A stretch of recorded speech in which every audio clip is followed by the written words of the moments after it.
ഇന്ന് ഞാൻ വന്നിരിക്കുന്നത് നല്ലൊരു ഈവനിങ് സ്നാക്ക് റെസിപ്പി ആയിട്ടാണ്. വളരെ ഈസി ആയിട്ട് തയ്യാറാക്കാൻ പറ്റുന്ന നല്ലൊരു സ്നാക്കാണിത്, ഓമപ്പൊടി.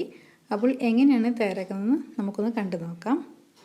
ഇവിടെ ആദ്യം തന്നെ ഒരു പാൻ ചൂടാൻ വെക്കുന്നുണ്ട്. അതിലേക്ക് ഓമം ചേർത്ത് കൊടുക്കാം. ഈ ഓമം എന്ന് പറയുന്നത് അജ്വൈൻ സീഡ്സ്, കാരം സീഡ്സ്, അയമോദകം എന്നിവയൊക്കെയാണ് ഇതിന് പറയുന്നത്.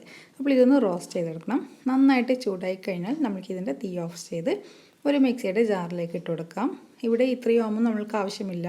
ആകെ ഒരു 1/2 ടീസ്പൂൺ പൊടിയേ ഇതിൻ്റെ ആവശ്യമുള്ളൂ. പക്ഷേ ഇത് 1/2 ടീസ്പൂൺ നമ്മൾക്ക് പൊടിച്ചെടുക്കാൻ മിക്സിയിൽ ബുദ്ധിമുട്ടായിരിക്കും, കൊണ്ടാണ് കുറച്ചധികം തന്നെ ഒരുമിച്ച് പൊടിച്ചെടുക്കുന്നത്. ഇതിപ്പോൾ നന്നായിട്ട് പൊടിച്ചെടുത്തിട്ടുണ്ട്.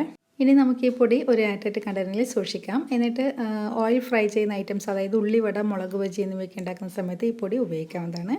ഇനി അടുത്തത് ഒരു ബൗളിലേക്ക് കടലപ്പൊടിയാണ് എടുത്തിരിക്കുന്നത്. ഇവിടെ എടുത്തിരിക്കുന്നത് 2 കപ്പ് കടലപ്പൊടി. അതിലേക്ക് 1/2 കപ്പ് അരിപ്പൊടി ചേർത്തിട്ടുണ്ട്. പിന്നെ പാകത്തിന് ഉപ്പ് ചേർത്ത് കൊടുക്കാം. പിന്നെ അജ്വൈൻ സീഡ്സ്, അതായത് ഇപ്പോൾ നമ്മൾ പൊടിച്ചെടുത്തില്ലേ ഓമം, അത് 1/2 ടീസ്പൂണോളം ചേർത്തിട്ടുണ്ട്.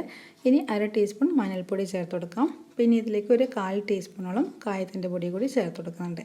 ഇനി നന്നായിട്ട് മിക്സ് ചെയ്യണം. അപ്പോൾ ഇതിലേക്ക് കുറച്ച് വെള്ളം ചേർത്ത് നമുക്ക് നന്നായിട്ട് മിക്സ് ചെയ്യാം. ഇനി ഇവിടെ ശ്രദ്ധിക്കേണ്ടത്, നമ്മൾ വെള്ളം ഒരുമിച്ച് കൂടുതൽ ഒഴിച്ച് പോകരുത്. കുറേശ്ശെ ഒഴിച്ച് ഒന്ന് മിക്സ് ചെയ്തെടുത്താൽ മതിയാകും. നമ്മൾ ഇടിയപ്പത്തിനൊക്കെ കുഴച്ചെടുക്കുന്നില്ല, ആ ഒരു പാകത്തിലാണ് നമ്മുടെ കൂട്ട് വേണ്ടത്. അതുകൊണ്ട് വെള്ളം ഒഴിച്ച് കൂടുതൽ ലൂസാകാനും പാടില്ല, പിന്നെ നല്ല ടൈറ്റായിരിക്കാനും പാടില്ല. ഞാൻ കാണിച്ചു തരാം എങ്ങനെയാണ് നമ്മുടെ കൂട്ട് വേണ്ടതെന്ന്. ഇവിടെ ഇപ്പോൾ ഞാൻ സ്പൂൺ ഉപയോഗിച്ചാണ് മിക്സ് ചെയ്തുകൊണ്ടിരിക്കുന്നത്. നിങ്ങൾക്ക് കൈ ഉപയോഗിച്ച് നന്നായിട്ട് കുഴച്ചെടുക്കാവുന്നതാണ്. ഇതിപ്പോൾ ഈ ഒരു പാകത്തിലാണ് നമ്മുടെ കൂട്ടിത മിക്സ് ചെയ്തെടുത്തിരിക്കുന്നത്. ഇത് നന്നായിട്ട് മിക്സ് ചെയ്ത് കഴിഞ്ഞു. ഇനി ഇതിവിടെ വെക്കാം. ഇവിടെ ഇത് ഇപ്പോൾ എടുത്തിരിക്കുന്നത് ഇടിയപ്പത്തിൻ്റെ അച്ചാണ്. അത് ചെറിയ, വളരെ നേരിയ ഹോൾസുള്ള ഒരു ചില്ലാണ് ഇട്ടിരിക്കുന്നത്. ഇനി കയ്യിൽ കുറച്ച് ഓയിലാണ് എടുക്കുന്നത്, വെളിച്ചെണ്ണയാണ്. അപ്പോൾ കയ്യിൽ വെളിച്ചെണ്ണ തടവിന് ശേഷം ആ കൂട്ടൊന്ന് എടുക്കാം. എന്നിട്ട് കൈ കൊണ്ട് ആ കൂട്ട് നന്നായിട്ടൊന്ന് ഉരുട്ടിയെടുക്കാം. ഇങ്ങനെ കയ്യിൽ വെളിച്ചെണ്ണ തടന്ന സമയത്ത് കൂട്ടൊന്നും കയ്യിൽ ഒട്ടിപ്പിടിക്കത്തില്ല. ഇനി ആ കൂട്ടിനെ 2 പാർട്ടാക്കിയിട്ടുണ്ട്. അതിലൊരു പാർട്ട് നന്നായിട്ട് നീളത്തിൽ ഇതുപോലെ ഉരുട്ടിയെടുക്കാം. ഇനി നമ്മുടെ ഇടിയപ്പം പ്രസറിങ് കൂടി എടുക്കാം. അതിലേക്ക് ഈ കൂട്ട് ചേർത്ത് കൊടുക്കാം. ഇവിടെ ഇപ്പോൾ കുറച്ച് സ്പേസ് ഉണ്ട്, അതുകൊണ്ട് കുറച്ചുകൂടി കൂട്ട് ചേർത്ത് കൊടുക്കുന്നുണ്ട്. ഇനി നമുക്കിതിൻ്റെ മൂടിയിട്ടൊന്ന് ടൈറ്റാക്കി എടുക്കാം. അപ്പോൾ ഇത് ഡയറക്റ്റ് ഓയിലിൽ നമ്മൾക്കിത് പിഴിയാവുന്നതാണ്. അപ്പോൾ ആദ്യം തന്നെ അതിനു വേണ്ടി ഓയിൽ ഞാൻ ചൂടാൻ വെച്ചിട്ടുണ്ട്. അതിലേക്ക് ആദ്യം കറിവേപ്പിലാണ് ചേർത്ത് കൊടുക്കുന്നത്. ഈ കറിവേപ്പില നന്നായിട്ട് കഴുകി ഉണക്കിയതിന് ശേഷമാണ് എണ്ണയിലിട്ടിരിക്കുന്നത്. കഴുകിയ പാടിനെ നമ്മൾ എണ്ണയിലിട്ട് കൊടുത്താൽ ആ എണ്ണയിൽ നിന്ന് പൊട്ടിത്തെറിക്കാൻ വേണ്ടി ശ്രദ്ധിക്കണം.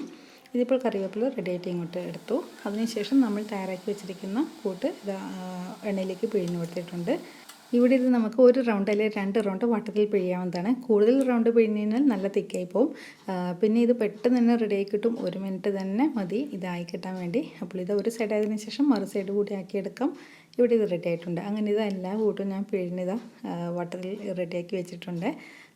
എന്നിട്ട് ഇത് ഒരു ബൗളിൽ വെച്ചെടുത്തിട്ടുണ്ട്. ഇനി ഇത് നമുക്ക് കൈ കൊണ്ട് നന്നായിട്ട് പ്രസ് ചെയ്ത് ഇത് പൊടിച്ചെടുക്കണം. അങ്ങനെ ഇവിടെ ഇത് മുഴുവനും പൊടിച്ചെടുത്തിട്ടുണ്ട്. നല്ല ക്രിസ്പി ആയിട്ടാണ് ഇരിക്കുന്നത്. ഇനി ഇതിൽ നമ്മൾ ആദ്യം ഫ്രൈ ചെയ്തെടുത്ത് ആ കറിവേപ്പില ആഡ് ചെയ്ത് കൊടുക്കാം. എന്നിട്ട് നന്നായിട്ട് മിക്സ് ചെയ്യാം. അങ്ങനെ നമ്മുടെ ഓമപ്പൊടി റെഡിയായി കഴിഞ്ഞു. നല്ല ടേസ്റ്റ് ആയിട്ടുള്ള ക്രിസ്പി ഓമപ്പൊടിയാണ്.